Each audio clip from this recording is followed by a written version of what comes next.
तेजस्वी यादव के विधायक भाई वीरेंद्र ने राज्यसभा चुनाव के लिए एआईएमआईएम की काट निकाली और शहाबुद्दीन की पत्नी हिना शाहब का नाम आगे रख दिया। हालांकि वो कह रहे हैं कि ये व्यक्तिगत राय है। ऐसे में इस नाम से माना जा रहा था कि एआईएमआईएम इसके लिए मना नहीं कर पाएगी और मान जाएगी, लेकिन अभी तक ऐसा नहीं हो सका है। बल्कि एआईएमआईएम के प्रदेश अध्यक्ष अख्तरुल ईमान ने साफ इनकार कर दिया है। उन्होंने कहा है कि उनकी प्राथमिकता हिना शाहब नहीं बल्कि राज्यसभा में अपनी पार्टी का खाता खोलना है।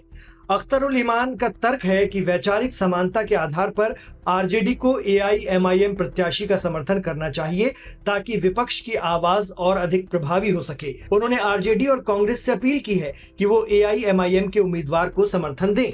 क्या कहेंगे, जिस तरीके से 5 राज्यसभा सीटों में से है 1 सीट महागठबंधन को जाने की उम्मीदें, ऐसा ये कहा जा रहा, तो उसमें आरजेडी के लोग वो कह रहे हैं कि वो लोग अकलियत समाज से हिना साहब आती है, उनको मिलना चाहिए।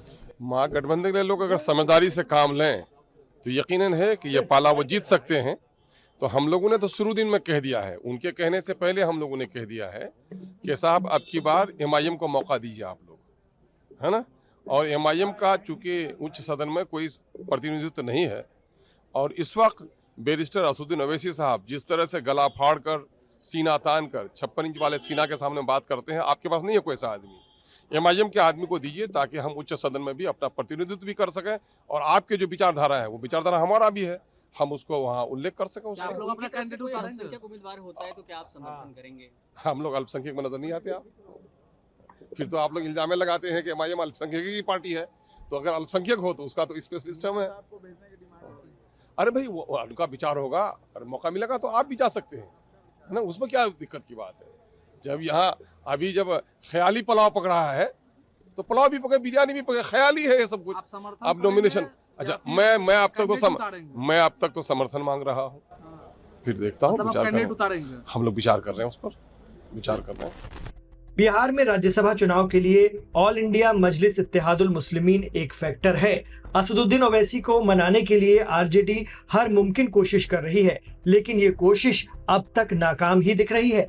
ओवैसी की पार्टी ने साफ कर दिया है कि वो भी मैदान में अपने उम्मीदवार खड़े करेंगे और भाई वीरेंद्र की बातों को एक सिरे से खारिज किया। आरजेडी के किसने कहा? किसी प्रवक्ता ने कहा। भाई वीरेंद्र प्रवक्ता है, भाई बहन प्रवक्ता है।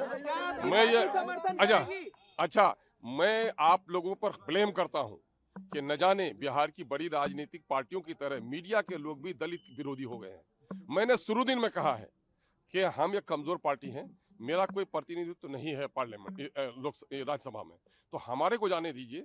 जहां तक आप कहते हैं कि सांप्रदायिक शक्तियों को हराना है तो सांप्रदायिक शक्तियों के खिलाफ मुझसे ज्यादा तो आप नहीं लड़ सकते। अगर आप चाहते हैं कि सेकुलरिज्म का सबूत दें तो अब की बार ये लोग मेरा समर्थन करें, हम आगे उनका समर्थन करेंगे। मेरा समर्थन नहीं करेंगे, उनको पूछिए आइए, और मेरा समर्थन नहीं करेंगे। आप उन्हीं का ठिका लिए हुए, मेरे साथ में हमदर्दी नहीं रखते आप। ऐसे में 5 सीटों के लिए होने वाले चुनाव ने महागठबंधन के समीकरणों को उलझा दिया है। चुनाव को लेकर बिहार में जमकर सियासत हो रही है। 5 सीटों में से 4 पर एनडीए की जीत पक्की मानी जा रही है, लेकिन असली मुकाबला 5वीं सीट को लेकर है। इसी सीट के लिए आरजेडी के प्लान में ओवैसी की पार्टी अभी तक फिट नहीं हो पा रही है। ऐसे में देखना होगा कि 5वीं सीट को लेकर महागठबंधन एक ही पटरी पर आते हैं या फिर अलग अलग बढ़ जाते हैं।